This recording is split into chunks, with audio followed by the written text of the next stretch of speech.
আসসালামু আলাইকুম। আজ আমি আপনাদের হুবহু বেকারি স্টাইলে পাউন্ড কেকের প্রফেশনাল রেসিপি শেয়ার করব। আমি কেক বেকিংয়ের ওপর প্রফেশনাল কোর্স করেছি, তাই আমি যেভাবে শিখেছি সেমভাবে আপনাদের শেখাবো। আমার রেসিপিটা মনোযোগ দিয়ে দেখলে আপনারা বাসায় বসেই শুধুমাত্র ভিডিও দেখে প্রফেশনাল কেক বেকার হতে পারবেন। তাহলে চলুন ভিডিওটা শুরু করি। প্রথমে আমি শুকনো উপকরণগুলো রেডি করে নিব। এর জন্য আগে কেক ফ্লাওয়ার তৈরি করতে হবে। আর কেক ফ্লাওয়ার তৈরি করার নিয়মটা হলো, যদি 1 কাপ ময়দা নিই সেখান থেকে 2 টেবিল চামচ ময়দা সরিয়ে নিয়ে তার পরিবর্তে 2 টেবিল চামচ কর্নফ্লাওয়ার দিতে হবে। আর আমি 2টা ডিমের পাউন্ড কেক বানাবো, তাই সেই অনুযায়ী শুকনো উপকরণগুলো নেব। এখানে 2টা ডিমের জন্য 2/3 কাপ ময়দা নিয়েছি, মানে 1/3 কাপ ময়দা 2 বার নিলে 2/3 কাপ হবে। এখন এখান থেকে আবার 2 টেবিল চামচ ময়দা সরিয়ে নিয়ে এর পরিবর্তে 1 টেবিল চামচ কর্নফ্লাওয়ার এবং 1 টেবিল চামচ গুঁড়া দুধ নিচ্ছি।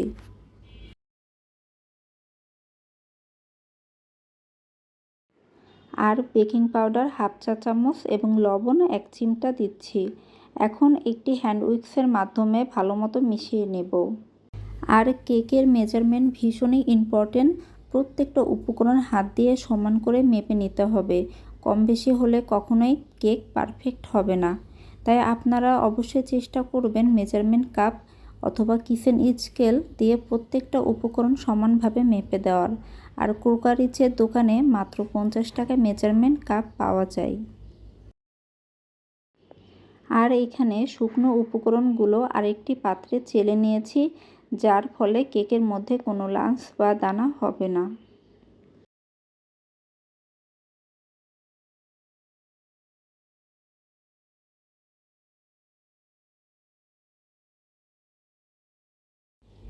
এখন আরেকটি শুকনো পাত্র নিয়েছি।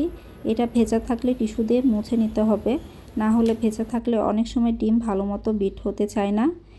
এখানে রুমের স্বাভাবিক তাপমাত্রায় থাকা কুসুমসহ 2টা ডিম ভেঙে নিয়েছি। আর বেকিংয়ের ক্ষেত্রে একটা ডিমকে 50 গ্রাম ধরা হয়, তার মানে 2টা ডিম 100 গ্রাম হবে। এখানে বিটারে লো স্পিডে ডিম বিট করে নিচ্ছি।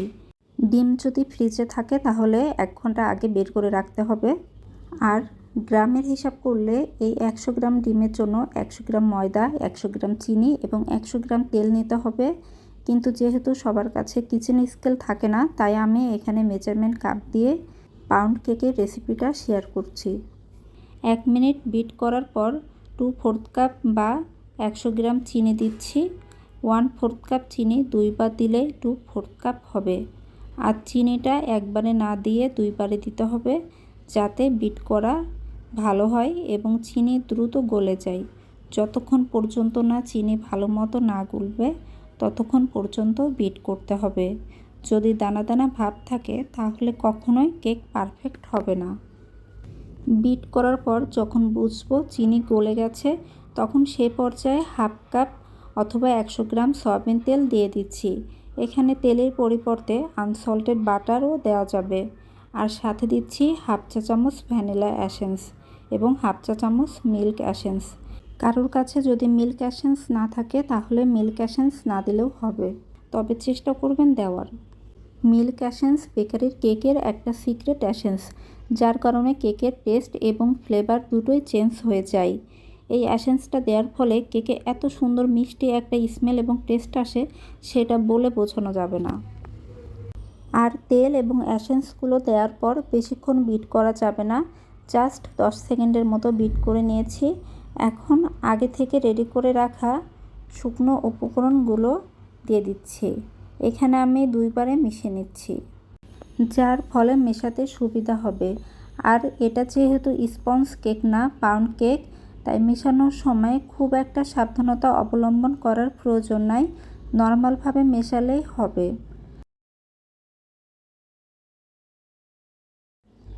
আর পাউন্ড কেকের ব্যাটারের কনসিস্টেন্সিটা ঠিক এমন হবে। ব্যাটারটা রেডি হয়ে গেছে। এখন এটা একটি মোল্ডে ঢালতে হবে। বেক করার জন্য এখানে একটি মোল্ড নিয়েছি এবং এর মধ্যে একটি বেকিং পেপার কেটে বিছিয়ে নিয়েছি। বেকিং পেপার দিলে কোনো অয়েল ব্রাশ করার প্রয়োজন নাই, তবে আপনারা যদি কাগজ দেন সেক্ষেত্রে অয়েল ব্রাশ করে নিতে হবে। আর ব্যাটারটা মোল্ডে ঢেলে একটু ট্যাপ ট্যাপ করে নিয়েছি, যাতে কোনো এয়ার বাবল থাকলে সেটা বের হয়ে যায়। কেকটা আমি চুলায় বেক করব। তার জন্য একটি সিলভারের সসপ্যান নিয়েছি এবং চুলার উপর মিডিয়াম টু হাই হিটে 10 মিনিট প্রিহিট করে নিয়েছি। এখন এর মধ্যে একটি স্ট্যান্ড বসিয়ে দিচ্ছি আর চুলার হিট লোয়ের থেকে সামান্য বেশি রাখবো। আর প্রায় 30 মিনিট পর ঢাকনাটা খুলবো। আর টাইমটা কারোর কম বেশি লাগতে পারে। সিলভারের একটা ঢাকনা দিয়ে ভালো মতো ঢেকে দিয়েছি এবং এর উপর শিলপাটার একটি নুড়া রাখলাম, যাতে ঢাকনাটা ভালোভাবে আটকে থাকে। এর মধ্যে বারবার ঢাকনাটা খুলে চেক করা যাবে না, তাহলে কেকের উপর ভালো কালার আসবে না এবং কেক ঠিকমতো ফুলবে না।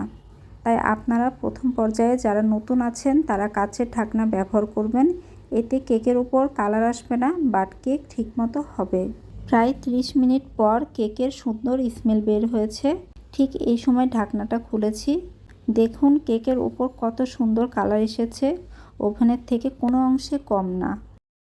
কেক যাতে ড্রাই হয়ে না যায় এর জন্য চুলা থেকে নামিয়ে একদম গরম অবস্থায় একটি প্লাস্টিক র্যাপার দিয়ে ঢেকে রাখছি, যাতে ভেতরে বাষ্প ক্রিয়েট হয়, ফলে কেক সফট থাকে। কেক ঠান্ডা না হওয়া পর্যন্ত এভাবে রেখে দিতে হবে। কেক ঠান্ডা হয়ে গেছে, এখন মোল্ড আউট করে নিচ্ছি। একটা ব্রেড নাইফ দিয়ে চারপাশ ছাড়িয়ে নিচ্ছি। এখন মোল্ড ধরে উপর করলে কেক ইজিলি বের হয়ে আসবে। আরেকটি কথা বলতে ভুলে গিয়েছিলাম, এখানে আমি 2টা ডিমের জন্য 7 ইঞ্চির মোল্ড নিয়েছি। এখন এক পাশ থেকে বেকিং পেপারটা ধরে টান দিলে কেক থেকে বেকিং পেপার উঠে আসবে। এরপর একটি ব্রেড নাইফের সাহায্যে পিস পিস করে কেটে নিচ্ছি। কেকটা চুলায় বেক করেছি, তারপরও দেখুন কতটা পারফেক্ট হয়েছে। আমার পুরো রেসিপি যদি ফলো করেন তাহলে আপনারাও আমার মতো এমন পাউন্ড কেক বাড়িতে খুব সহজে বানিয়ে ফেলতে পারবেন। আর কেকের অনেক ভিডিও দেখেছি, তারা কখনোই পুরো রেসিপি শেয়ার করে না, কিছু জিনিস হাইড রাখে, কিন্তু আমি চেষ্টা করেছি কোনো কিছু হাইড না রেখে পুরো রেসিপি শেয়ার করার। আর আমার পাউন্ড কেকের এই রেসিপিটা যদি ভালো লাগে তাহলে কমেন্ট করে জানাবেন আর কি কি ধরনের কেকের রেসিপি দেখতে চান। তাহলে আমি চেষ্টা করব নিত্য নতুন আরও বিভিন্ন ধরনের কেকের প্রফেশনাল রেসিপি শেয়ার করার।